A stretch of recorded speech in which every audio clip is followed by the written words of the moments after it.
పిల్లలకు నేర్పించవలసిన 6 ముఖ్యమైన శ్లోకాలు. మొదటిది ప్రభాత శ్లోకం. కరాగ్రే వసతే లక్ష్మి, కరమధ్యే సరస్వతి, కరామూలే స్థితః గౌరీ, ప్రభాతే కరదర్శనం. రెండవది ప్రభాత భూమి శ్లోకం. సముద్రవసనే దేవి, పర్వతస్థన మండలే, విష్ణుపత్ని నమస్తుభ్యం, పాదస్పర్శం క్షమస్వమే. 3 స్నాన శ్లోకం. గంగే చ యమునే చైవ, గోదావరి సరస్వతి, నర్మదే సింధు కావేరి, జలేస్మిన్ సన్నిధం కురు. 4 నమస్కార శ్లోకం. త్వమేవ మాతా చ పితా త్వమేవ, త్వమేవ బంధుశ్చ సఖా త్వమేవ, త్వమేవ విద్యా ద్రవిణం త్వమేవ, త్వమేవ సర్వం మమ దేవదేవ.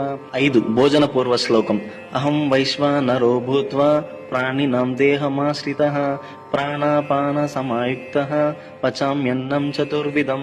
6 నిద్రా శ్లోకం.